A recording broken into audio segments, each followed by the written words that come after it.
It's the end of the year, and you know what that means. It's time for the Parent-Teacher Conference.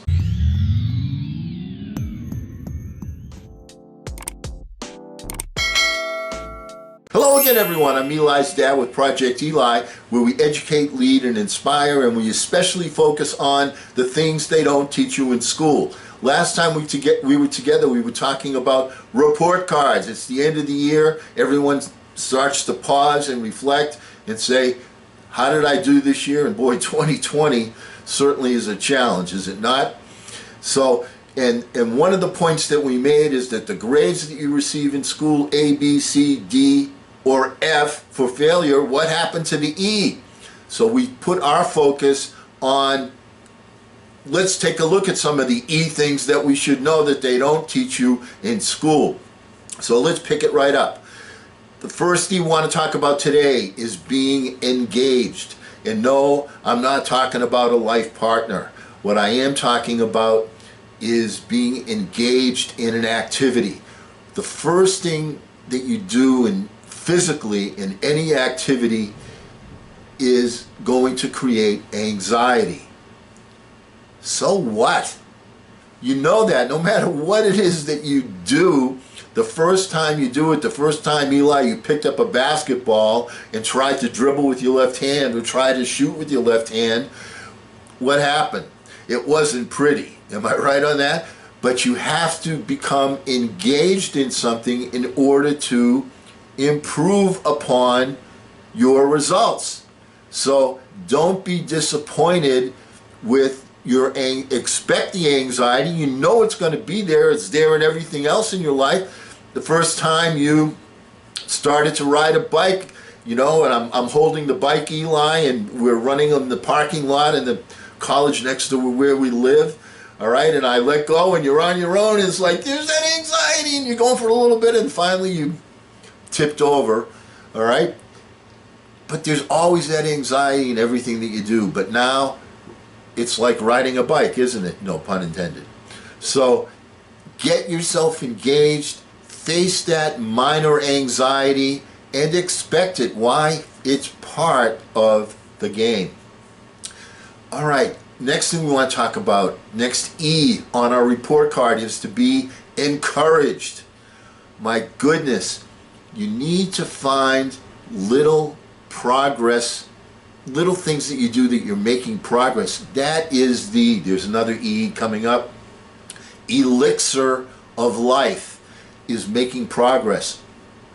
I'm sure we've all spoken to or been that person ourselves that has gone on a diet, and every time you see that person, they're saying, oh, I lost an ounce, I lost a half a pound, or this week I lost 3 pounds, or whatever, and they're encouraged. And that progress that they've made, that they were able to measure, it serves as a motivating factor. So be encouraged. And the other thing is, even when you're not successful, you need to look at those things as famously Tom, yeah, he and I were like this. That's me on top, okay? As Tom Edison and I always talked about, you know, Mr. Edison, so you had, you know, 10,000 failures before you were able to make the light bulb. No, I found 10,000 ways that it wouldn't work before I found the way that it did. You've got to find a way to encourage yourself. So even failures, you've gotten that out of the way, and now you're ready to go to the next starting line and make it happen. That's what being encouraged is all about. Which leads me to the next E, which is you must be able to endure. You don't go, being encouraged is going from failure to failure and not losing any of the excitement towards achieving your goal. Winston Churchill said that, not exactly that, but something like that. The key thing is to be able to endure, is to be able to maintain, is to be able to survive, and to be able to do it with the same amount of enthusiasm that you had when you were first thinking about it. So the key thing is to endure, because how many times have you heard the story about the prospector that was out looking for gold and said, oh, enough already, there's no gold here. And then somebody else came, and 3 feet from where the first guy was standing was a huge vein of gold.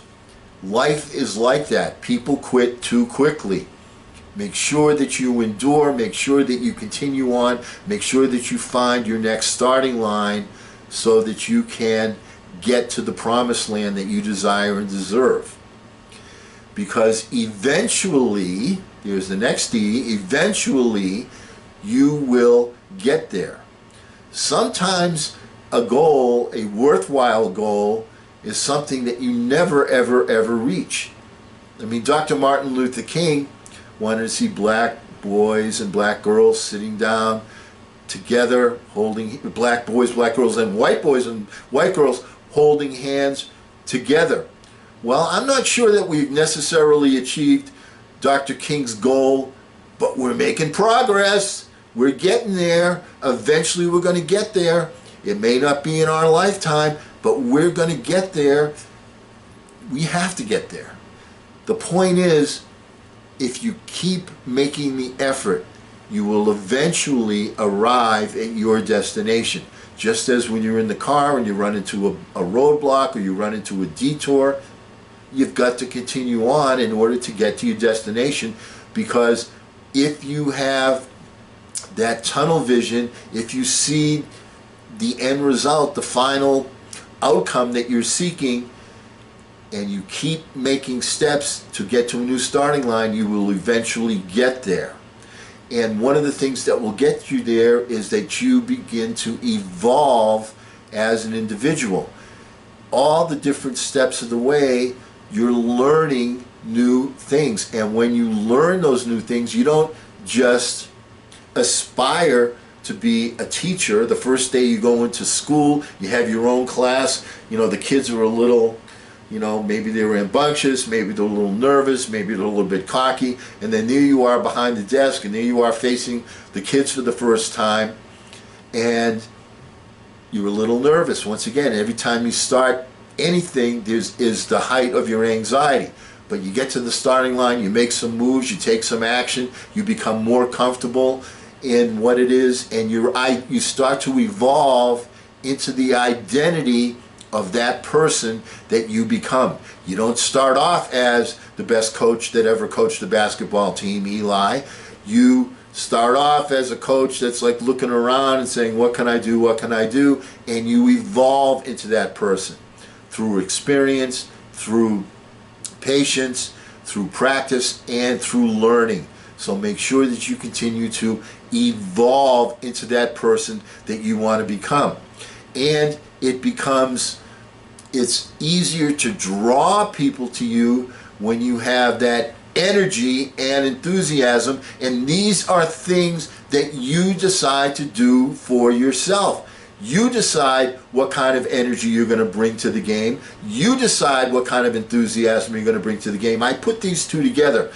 And as I've told you many times, when you look at the word enthusiasm, the last 4 letters are IASM, which stand for I am sold myself. And if you're sold yourself, then you will have genuine enthusiasm, and energy and enthusiasm are contagious. So when you are around other people, I mean, you've heard the expression, when you walk into a room, you either brighten it when you walk in, or you brighten it when you leave. You know, are you sucking the energy out of the room, or are you bringing energy into the room? I'm sure if I said to you, who are the 2 or 3 most charismatic people that you know, who has the most energy, who has the most enthusiasm, it may take you 10 or 15 seconds, but you'll be able to come up with that person. Is that a person that you admire? Of course it is. So energy is something, enthusiasm is something that you decide for yourself. And once again, a good way to do that, and everybody has their own method for doing it, is when you're giving yourself that quiet thinking time in the morning, see yourself achieving that outcome.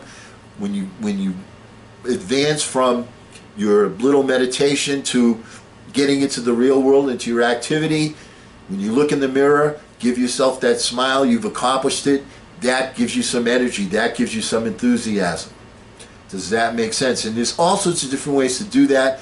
Another way of giving yourself that energy and enthusiasm is doing something physical.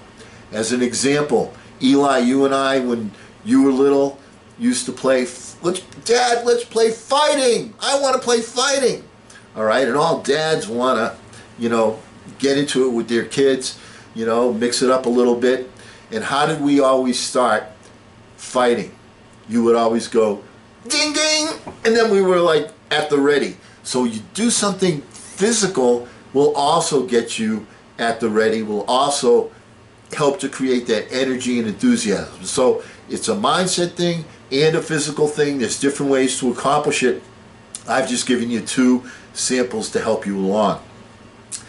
And when you do all of these different things, the final E that we're going to talk about in our little 2-part series here is to elevate yourself. And when you elevate yourself, what you're doing is you're raising your expectations. You elevate yourself to, well, that's what I used to be able to do. As a basketball player, Eli, let's say, you started off playing, in the 4th grade, the 5th grade, you said, well, 10 points that's pretty good. And then you said, well, I need to do 15 points. You elevate yourself. You elevate your objectives. You elevate what it is, the outcome that you want to achieve. You want your grasp to exceed your reach. You elevate yourself to a higher level because you've become a bigger, better person. You started to lose that anxiety. You have that self-confidence, and you've elevated yourself to being the coach or the player or the all-star. And once again, let's review all of these different things that we talked about, all of these E things that they don't teach you in school. First of all is to envision what it is you want to accomplish. You want to be effective and efficient. So make sure that the functions you're performing are not only effective, but you're performing them efficiently by forming a system.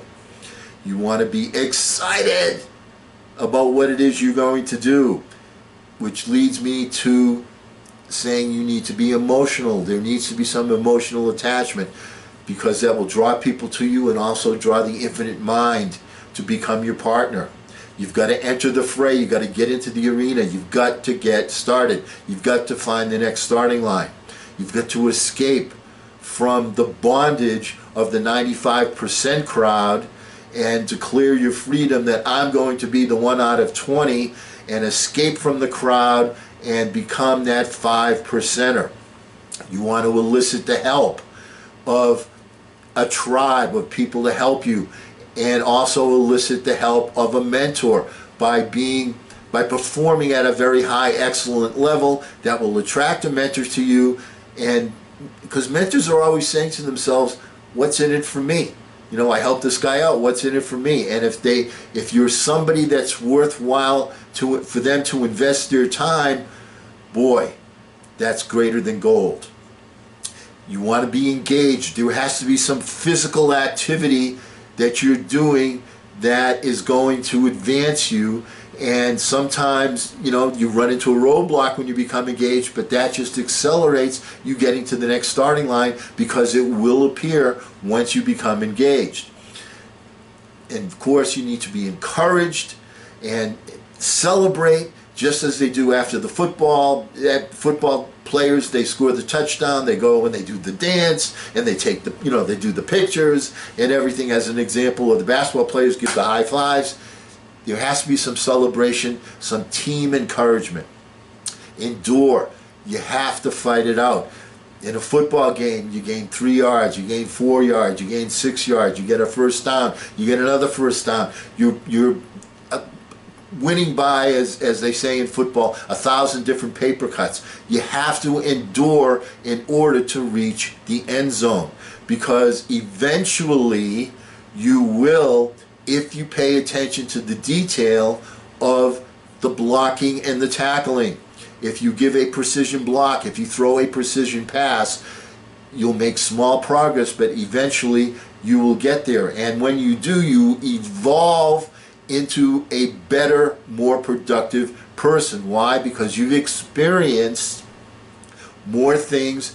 And once again, good judgment comes from bad judgment. Things that you did, things that other people have done. That's why having a mentor is so important, because the mentor has already experienced the bad judgment. They say, well, you don't really want to do that, because here's what happens when you do. So that accelerates. That's why one of the most important things is to model, and that will help you to evolve faster into that person that you want to model, that you want to become.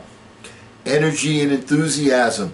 You want to bring energy, and remember that energy and enthusiasm is contagious to those around you. It draws people to you. It's a elixir for other people, and you want to be that elixir. You want to be that motivator. And all of these different things will give you the big E on your report card, and you will elevate not only yourself, but the people around you. So let's go for the E on our report cards. And because we never end a meeting on a philosophical note, let's get out there and take charge. I'm Eli's dad.